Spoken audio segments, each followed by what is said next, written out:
Eleanor Williams was a young British woman who had an awful story to tell. However, unknown to everyone else at the time, this story was full of venomous fiction that carried a very heavy punch. With everyone believing her words at face value, she single-handedly destroyed the lives of several men in an instant. And moving forward, there would be a tremendous amount of work required to build these men back up again. But who exactly was Eleanor Williams? What was her story? And what prompted her to fabricate such a volatile web of lies?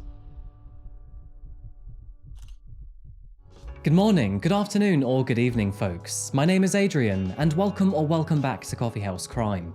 Today we're looking at the outrageous case of Eleanor Williams. Now, I don't usually post this type of content, and although it is still true crime, it's one step away from my usual format. But this story left me in absolute disbelief, and I believe has a very important message to share. Before we begin though, and just to let you know that I post true crime and strange cases here weekly, so if that is your sort of thing, please consider subscribing to Coffeehouse Crime. And now, with that said, please grab yourself a coffee, pull up a seat, and get ready for the deep dive. This is the case of Eleanor Williams.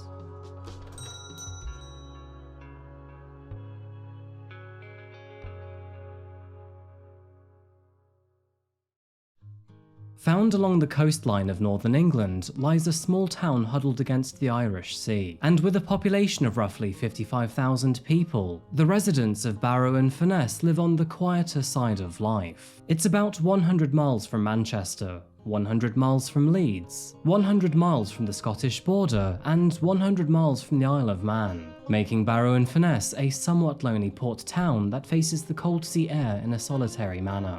However, don't let its remoteness fool you into thinking it's a place of no importance. There is plenty of evidence that the area has seen settlement activity for several millennia, this including the Romans, the Vikings, and the Cistercian monks. The town and its surrounding region saw a huge increase in population during the 19th century. This was thanks to the new rail line in the 1840s and a newly built dockyard in the 1860s. And by 1876, Barrow had built the largest steelworks and furnace in the entire world. In more recent years, Barrow-in-Furness has unfortunately gone past its heyday. The industrial decline marked the first of many problems, and sadly, much like the rest of northern England, the heavy reliance on the now dwindling industry has seen a significant impact on overall productivity. It doesn't help that some parts of northern England have quietly and sadly been left to wither, while the majority of government spending remains to be around London and in the south. However, with thanks to the tech and media industries, there does seem to be somewhat of a renaissance happening here.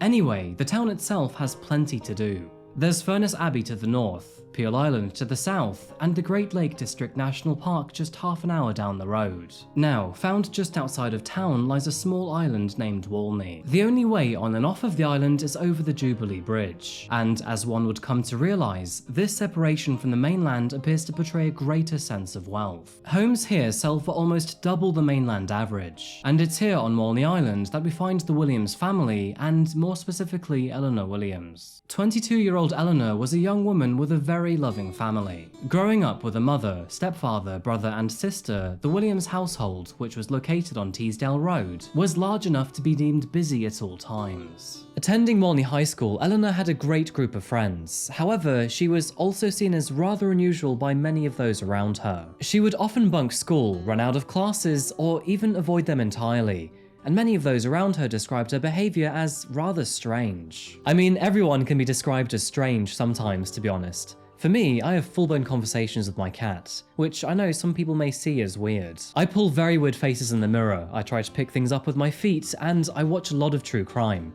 I get it, okay? I'm strange, you're strange, we're all strange. But that's not what friends meant when it came to Eleanor, because socially speaking, she seemed to be subdued, possessed even. However, neighbours described her as a very kind and pleasant woman who came from a very happy family and a very supportive household. Her grandmother used to be the cabinet member for Children's Services, and her mother used to work for the Labour Party. So yeah, Eleanor came from a strong family with strong and supportive women. Moving into her adult years, and in the year 2019, Eleanor moved out of the family home and into her own apartment near Barrow. We'll get into the details later, but over the next several months, Eleanor disappeared a total of 32 times. And of course, this worried her mother greatly. But on May the 20th, 2020, due to a chain of actions and consequences, the world of Eleanor and all of those around her would come crashing down.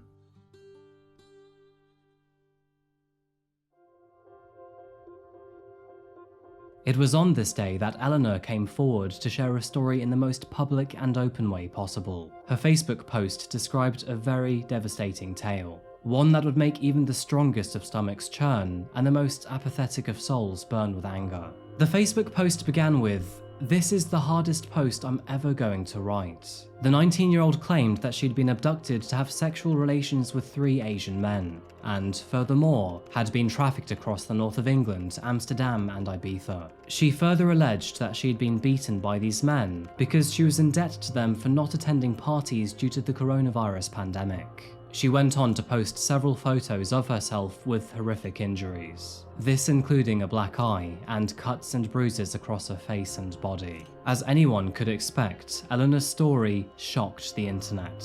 Her post attracted more than 100,000 views, stirred local and national media, outraged hundreds of thousands of citizens, and sent the community of Barrow-in-Furness into total meltdown. With these allegations so serious, most of the world instantly believed her. Her sister and family came to her aid immediately, as did a newly formed community on Facebook. More than 60,000 members joined the group, and the hashtag Justice for Ellie began to trend. To add to this, a fundraiser campaign was launched in her name, and more than £22,000 or $27,000 was raised to help finance her legal aid. For Eleanor and her family, who had long known of her injuries and disappearances in the recent months, it felt as if the world had finally woken up to their terrible tragedy. They now had financial support, a strong sense of community, and an insatiably vicious appetite for justice. With the wind strongly in her sails, nothing was going to stop Eleanor's story from being heard. And to those who had allegedly caused great harm to her, they were now going to pay in the most distressing of ways. The judicial system wasn't the only thing coming for them now, and they would now have to deal with the wrath of an outraged general public too. But there was one slight, small and pivotal problem for Eleanor, and that was that her story was absolute bullshit. You know, it took investigators quite a while to find this out, and when they eventually did, I'm sure they didn't want to believe it. Because to fabricate such a callous story is absolutely evil. But the more they rummaged through surveillance footage, evidence and data, the more they realized that, yeah, Eleanor's story was a total fabrication. And they were absolutely shocked, mind you. And so began the investigation against Eleanor instead. As it turns out though, several officers in the force were not actually surprised to learn of this, because they had actually had experience with Eleanor before. There is a huge amount of surveillance footage to show you in this video, but first I want to go through Eleanor's troubled history before we untangle her web of lies. As said before, Eleanor was already known to the police as a vulnerable young woman. In fact, she had actually been reported missing from her own home a total of 32 times over the last year prior to her alleged assault. To add to her long list of disappearances, she often abused drugs such as marijuana and cocaine, and usually disappeared during one of her benders. To add one extra layer to this, she was normally found intoxicated and half naked in unpredictable locations. Regardless of the recent allegations, Eleanor also had a very dark and disgraceful history when it came to lies situated around assault. It was in the year 2017 that she told a local nurse that she'd been assaulted by a man named Cameron Bibby. Apparently, he had spiked her drink while the two of them were at a house party in Barrow and then assaulted her. However, it would eventually be learned by the police that this was categorically a total lie. 2 years later, in March 2019, she told one of her colleagues that she was assaulted by another local man named Jordan Trengove after he'd allegedly drugged her on a night out. Wanting to do the right thing, this colleague contacted the police afterwards. However, when an officer from the Cumbria police tried to speak to Eleanor about these claims, she said she did not want to press charges. Although Jordan and Eleanor were actually at the same party, she disappeared halfway through the evening. To add to this, Jordan had never met her before and also had no affiliation with her whatsoever. It would have actually been impossible to prove he was guilty anyway, as Jordan was accounted for the entire night. That wasn't even just by friends, as police had actually dropped him off that night after he'd had an issue with a taxi driver. To add to this, he had even returned home with a different girl that he was recently dating, and she was a rock-solid alibi. Eleanor moved out from a family home and into her own place around the same time as this, and combined with the dozens of times she disappeared, it caused a great deal of discomfort to her family. But with the anonymity and lack of physical accountability came the ability to fabricate her own story and lies. And amongst her claims of abuse at the hands of Cameron and Jordan were several other men too, this unfortunately including family man Mohammed Ramzan. Eleanor claimed that he had groomed her from the age of 12 and onwards, and allegedly, they were all part of a violent Asian group that targeted young women and trafficked them onto other men at parties. Now, Eleanor's evil allegations focused on several events conducted by various people, but very little did she know at the time that the evidence against her story was absolutely overwhelming. Now, we'll begin with the allegations made against Mohammed, but Eleanor claimed that he had forced her to Blackpool before assaulting her alongside multiple other men. However, this story was proven to be a complete and total fabrication. A surveillance camera captured this image of her alone at Preston train station on the day she claimed she was forced to go to Blackpool, and furthermore, Mohammed was nowhere to be seen. As seen in the surveillance footage here, CCTV captured her entirely alone in the evening. She had booked herself into the Palatine Hotel for the night, and at 9:40 p.m, she was spotted buying milk and instant noodles at the hotel's shop.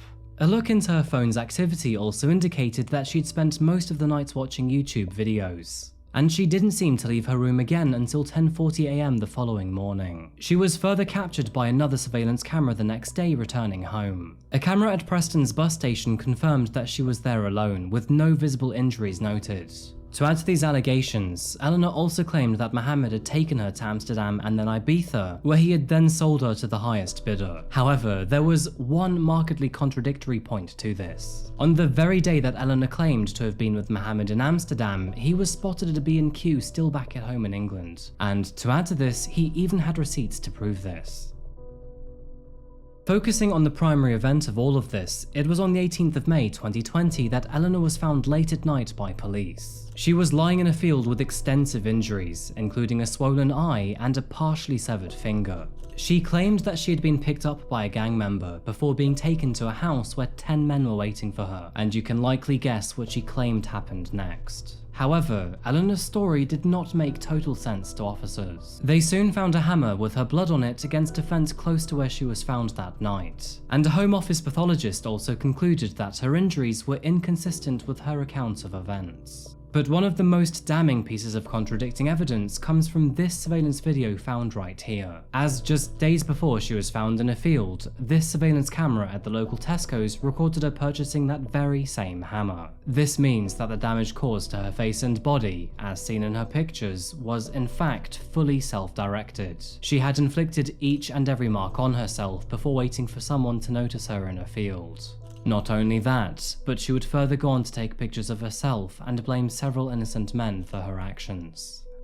The damage caused by her lies, even before her trial, was absolutely devastating, and not just to those that she accused, but to many others around town as well. In the wake of her claims, a local curry house had its window smashed in, and a Muslim was chased down the street after having beer poured over his head. The town became especially spiteful to all Asian residents, and not only that, but the number of racially motivated hate crimes tripled that summer. After her allegations came into the public spotlight, Mohammed's home was raided in the middle of the night, leaving it damaged and in need of repair. And the ice cream business that he'd spent so many years trying to build?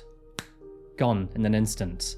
Nobody wants to buy ice cream from a man who allegedly beats a girl with a hammer. His family were targeted in the most horrendous of ways too, and between all of them, they received over 500 death threat messages.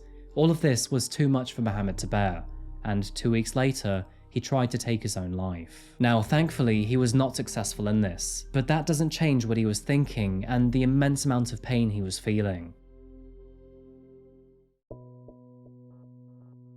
However, as the months ticked by, Eleanor's delusional web of lies started to slowly crash down around her. The amount of evidence suggesting she had fabricated a story began to rapidly increase, as did the likelihood that she would soon be arrested for it. Now, unfortunately, she was also greatly suffering from her own mental health, and after attempting to run away from a care support agency, she sadly attempted to take her own life. She was not successful in her actions, and after pulling through, she was then arrested and reprimanded for breaking her bail conditions. Investigators eventually confronted Eleanor with the evidence that contradicted her story, and after realizing that she had nowhere to go, she admitted to her lies and was finally taken into custody, where she remained until her trial. Moving to the legal proceedings of this case, the evidence against Eleanor, who by now was 22 years old, was absolutely overwhelming. All of the text messages pretending to be from her abusers were now proven to be false. Another Snapchat account, which Eleanor claimed to belong to Jordan Trengove, was proven to have been set up from an ISP address related to her own home's Wi-Fi network. The B&Q receipt proved to be a rock-solid alibi for Mohammed, and Eleanor's passport data showed she had never travelled to Ibiza. Surveillance footage proved that she was alone at the Palatine Hotel in Blackpool. The DNA found on the hammer was confirmed to belong to her, and many of the stories she spoke about were proven to be vastly inconsistent. A forensic pathologist who detailed her injuries to the court highlighted that they were all sustained in areas reachable by her right hand, and furthermore were more than likely to have been self-inflicted. In response, Eleanor replied, "I wouldn't buy a hammer to hurt myself. I'm not a psychopath." The court heard how she invented people in her phone who simply didn't exist, and also used 2 mobile phones to send and receive messages and take screenshots. They were also told how Eleanor manipulated people she was in contact with on Snapchat by renaming them on her phone with the name of alleged traffickers. She would also induce sexual messages from them, and furthermore take screenshots so it looked like they were traffickers harassing her. She further incited racism by framing her story over an Asian group, and most of the fake messages she wrote were written with poor grammar or spelling, and given deliberately foreign-sounding names like Salza. Now, during the time she uploaded those pictures to Facebook, Eleanor was already on bail after being charged with 7 counts of perverting the course of justice. But instead of winding her neck in, she decided to double down in the most extreme of ways. A forensic pathologist would ultimately conclude that all of Eleanor's injuries were self-inflicted from the hammer she had bought. But the court was still left wondering what had caused someone like Eleanor to inflict such devastating harm to themselves. A small amount of insight came during the first day of a sentencing hearing. Dr. Lucy Bacon, a forensic psychiatrist who assessed Eleanor multiple times since 2019, diagnosed her with a complex PTSD disorder that had likely resulted from childhood trauma. Eleanor allegedly displayed all of the key symptoms typically seen with severe PTSD, including the ideation of taking one's own life and substance abuse. Eleanor also seemed to learn how to maintain a mask in order to hide her own emotions, which is actually very common in trauma. Dr. Bacon suspected some form of undisclosed sexual abuse in childhood, which she said Eleanor had referred to opaquely in their sessions. It is also confirmed that social services were involved with the family until Eleanor was 8 years old. However, we don't know what this was for. A male psychiatrist, Dr. Martin Locke, was not able to diagnose her with any psychiatric disorder. But if Dr. Bacon is correct in her own assumption, this may be because he was a male, and Eleanor had therefore refused to engage in any of his dialogue. The judge, Mr. Altham, agreed with Dr. Martin Locke that there was no evidence of a conclusive diagnosis. He did, however, admit that there were clear overtones of difficulties in her childhood, but there was also very little clarity over what those may have entailed. Of course, I've considered whether the aberrant nature of these offences means that I should assume that the defendant is suffering from some mental impairment. There is no explanation for why the defendant would commit these offences.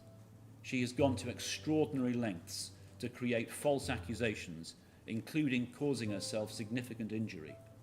No explanation for this behaviour is apparent. However, that does not mean that I should speculate, unless and until the defendant chooses to say why she has told these lies. We will not know. It is also believed that Eleanor is likely a compulsive liar, and many of the stories she'd made up were extremely easy to disprove. Some of these lies include telling people that she had a baby named Bailey, when in fact she had never given birth before. She'd also told people that she'd spent several weeks in a coma in hospital, when this too was a lie. After a 10-week trial, the jury took only 3.5 hours to come to a verdict. And, no surprise, they unanimously found her guilty on 8 counts of perverting the course of justice. Eleanor stared straight ahead as her fate was sealed. And what's even more disturbing is that, even to this day, she's not taken accountability for actions, and still sees herself as the victim. It is so concerning to see that she still holds no remorse for all of the pain and suffering that she'd caused. Though, at least to me, it is very obvious that she still needs help and support for her mental health. As a result of her verdict, Eleanor was sentenced to 8 years and 6 months in prison. However, being eligible for parole in February 2027, she may see the light of day in as little as 4 years. Eleanor's false story has had devastating effects on her victims. Jordan Trengove has been living in terror and fear after her post went viral. The front door of his home was spray painted with extremely obscene words, and people have even launched bricks through his windows. He was also arrested and forced to spend 73 days in prison, where he then had to share a cell with a long list of convicted sex offenders. Jordan spent his 19th birthday behind bars at the risk of actual offenders, and sadly, he too eventually tried to take his own life. Oliver Gardner was sectioned under the Mental Health Act after he also attempted to do the same thing. He had only met Eleanor during a chance encounter outside Preston bus station when she asked him for a lighter, but she would later claim that he had assaulted her and tried to sell her to a grooming gang. Cameron Bibby, who was the first man falsely accused in 2017, told the court how he was too scared to even pick his son up from nursery. And after the claims were made, some of his own neighbours displayed Justice for Ellie stickers in their windows. All of these men have since been diagnosed with severe PTSD or some form or another. And despite finally getting justice for the crimes they never committed, it will take years to untangle the messy slew of self-hatred and doubt. The mind is powerful, complicated, and even a thing that can betray us. And despite never actually being in the wrong, accusations can sometimes be enough to make one feel guilty for an action they have never committed. It's a terrible illusory effect, and can come as a direct consequence of severely manipulative and malicious behaviour. Eleanor's lies destroyed the lives of several innocent men, which in return destroyed the lives of all of their families too. And to add to this, even her own. I say that, but to this day, Eleanor's family still believes she was the victim of some evil Asian grooming gang. To me, it sounds like they have yet to face the cold hard truth about this story, though I imagine it's their blind love that clouds them from rational judgment. This case has a very devastating knock-on effect too, because it is very likely that Eleanor's lies have prevented other men and women in real situations from coming forward. If you think about it, it's another perfect example of jumping to conclusions, because people often lead with emotion before even questioning the subject. Now, this is a completely normal response to have, and it's even hardwired into our DNA to help in fight or flight situations. But as we move into a world that is increasingly dominated by social media, or just the social world in general, we must get better at restraining ourselves when it comes to emotionally charged content and stories. Because in this situation, it left several men with heartbreaking consequences. And I hope that, moving forward, all of them will find peace through this experience. Anyway folks, I'll be glad to wrap this story up. Thank you so much for being here for another video today about Coffeehouse crime. And as always, I'll see you again very soon for the next one. Before you go though, please let me know down below what you think about this story. I know it was quite different to my usual type of content, but I do feel there were a few lessons that were very much worth learning. Would you like to hear more of these types of stories? If the answer is yes, please let me know in the comments down below or on my social media. By the way, I've got some very interesting news to share with you soon, so please keep an eye out on that. And as always, if you'd like to support the channel and myself and Nero, then please do head over to my Patreon. But anyway, until we see each other again, please remember to look after yourself, look after each other, and of course, stay safe. Thank you, and goodbye.